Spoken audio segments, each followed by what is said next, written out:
Morning, James O'Neill, 5:30, on my way to work in Cornwall. So, done a couple of videos, haven't I, like last few days, pulled them out. And this one, I want to get it done, otherwise it'll just slip by and then something else will pop up. But I was watching a YouTube video of The Print. It's an Indian news channel. It's like an independent news channel, you know, and they do some good stuff. And they actually did that video some months back when Azerbaijan absolutely whipped Armenia with drones. Armenia were all prepared for like a war. They were dug in with tanks and they thought, yeah, it's going to be the same war we've had 3-4 times.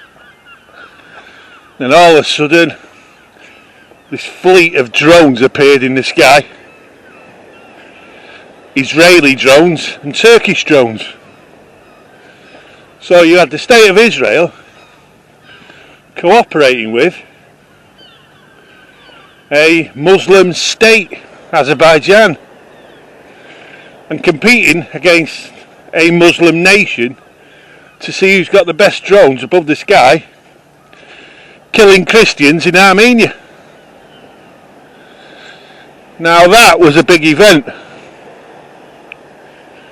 but it wasn't made big. Nobody bigged it up, nobody talks it up, and a lot of military people will have been watching that and thinking, fuck me, have we got the wrong, have we been like putting trillions of dollars into the wrong weapons,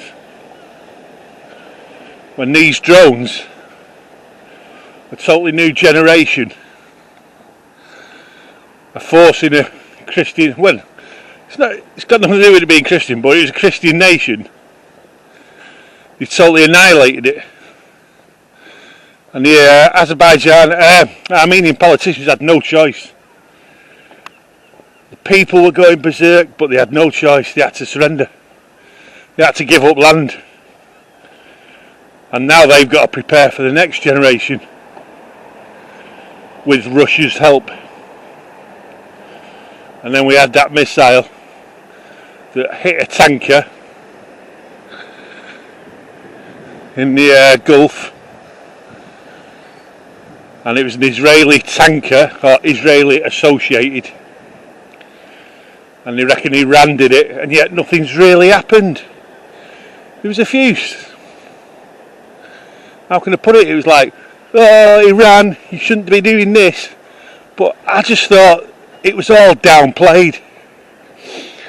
And I think the Chinese and the Iranians are sorting out the next generation of drones for war.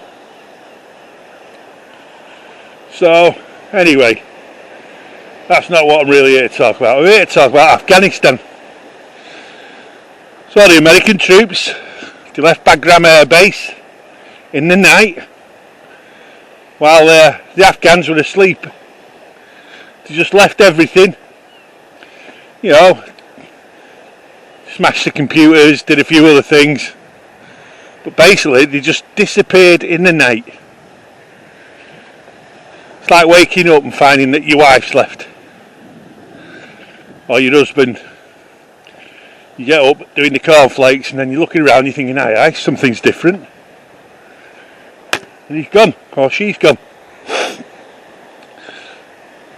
And I did the video and I said, September, October, it'll all be over. You'll just have a couple of warlords right in the top northeast holding out, and possibly they'll come to an agreement with them, but the Taliban will own the country by September, October. And October's significant because they might be on a timetable to do it in October, because George Bush declared to the nation, he went on TV and he said, I can announce that we have started the bombing of Afghanistan. That was October the 7th, my birthday. So maybe the Taliban are on this like super timetable to get it all done for October, on the anniversary where they walk into Kabul. But it's happening faster than what they said it was going to happen. You thought it was going to be like Vietnam, where it was going to be a year, 18 months, something like that. But it's happening faster. So, Biden administration, well, it's not Biden, is it? But their administration is panicking. Because it'll make them look bad, whatever. They'll try and blame it on Trump, but it doesn't matter. It's working so that it's going to backfire on the Biden administration, all the people around Biden. And there's going to be a massacre. There's going to be atrocities. And the news are already reporting, as I said they would, about the fate of the children. These children who had the hope of education, because we were helping them with their education. And this is what links to the things I'm going to talk about. That Indian news programme, this Indian woman was doing a report that they were shutting down the consulate in Miraj al-Sharif. That's where the 5 red caps got murdered. Red Key's son. So, she never mentioned it. Why should she? She's an Indian reporter. It's just 5 British soldiers that got killed there who happened to be red caps. And it's getting so dangerous, she's pulling out. She's pulling out. The Indian consulate are pulling out. And I'm reading the Daily Mail yesterday.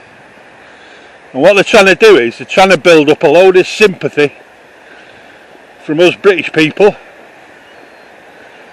for all the Afghans that will be suffering at the hands of the Taliban.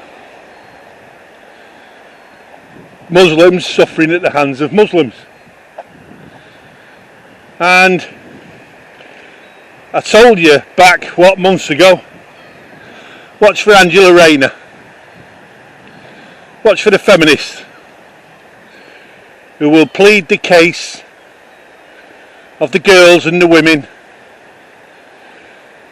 that have westernised their ways, and we should give them shelter.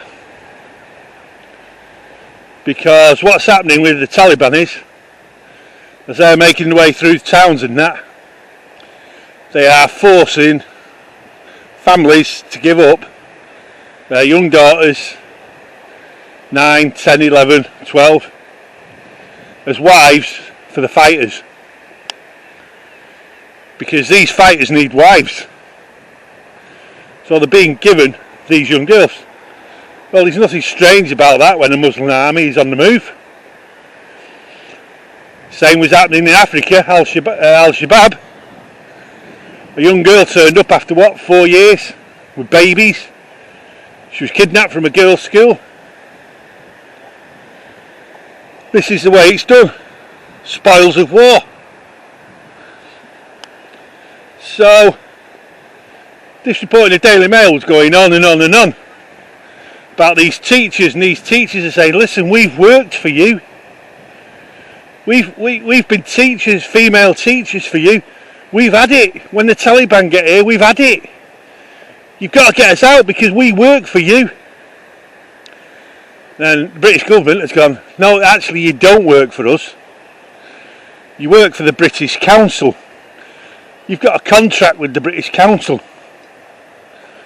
So what the British government is saying is, you don't work for us, you work for this agency.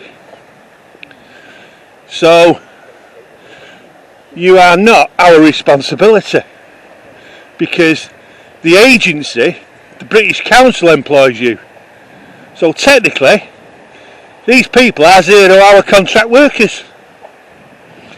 And nobody has a fucking, how can I put it, nobody has a sense of responsibility for them. They are nobody.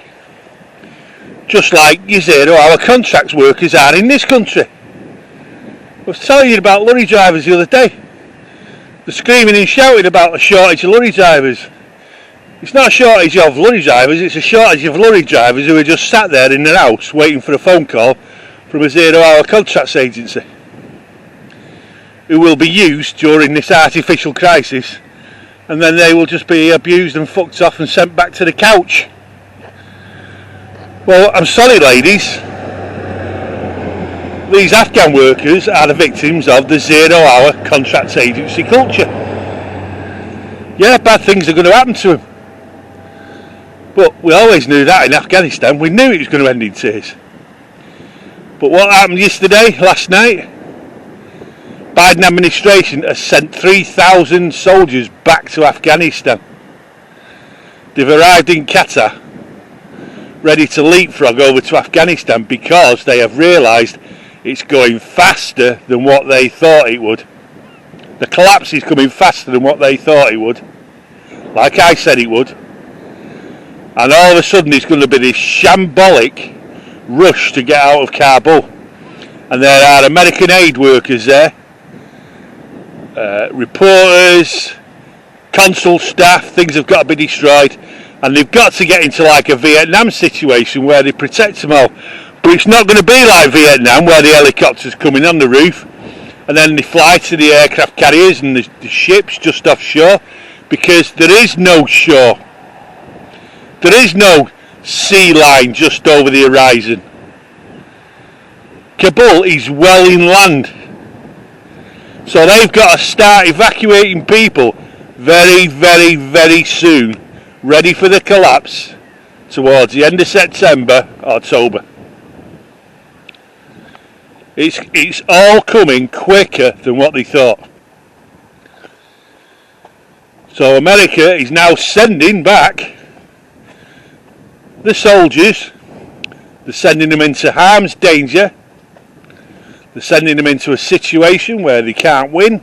When I say they can't win, it's a no-win situation. And they're there for the public relations of keeping American people alive, American aid workers.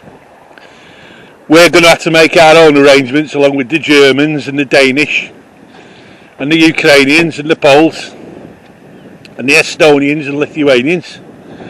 And somehow we've got to get our people out. I think it's been underreported. They are reporting it, but I think they're underreporting it. And then just remember, you've got all these foreign fighters, because a lot of these ones who've been given wives are foreign fighters. So it's their reward. So when it all collapses, October, there'll be a bit of rest and recuperation. And then all the foreign fighters will be moving over to Syria, ready for the Christmas, New Year, start of the battle to take out Assad and take down Syria, ready for Iran. But as I've said, God's not going to allow it. God is not going to allow an attack on Iran. Not because God loves Iran, especially more than anyone else, but because God can see what the future for the world is if that war starts, and God's just not going to allow that war. If we've not learnt by all that we've seen in what's happening, and God's not going to allow, if you think about it, this is like an intervention by God, but I can't prove it. But for years they've been planning to go into Iran, and not one plan has ever worked since George Bush to get into Iran, to provoke a war with them. So we're living in really interesting times now. But just think, there's that little town, Miral al-Sharir, whatever it's called, and that's where the Red Caps died. And what did they die for? Reg Key's son. No radios. They took the mobile phones off them, so they couldn't get in touch with anybody. The radios were fixed to the jeeps outside. They couldn't get to the radios. surrounded by hundreds of people. Everybody had forgotten, all the top military had forgotten that 5 Red Caps were in that town, and it was kicking off just a couple of miles away with the paratroopers. Everybody forgot about them, and they took the mobile phones off them so they couldn't phone up. And they killed in a horrific way, but you don't see that in the paper anymore. There's 2 references to that town, and yet they never got mentioned because the footnotes in history. They're just dead footnotes in history.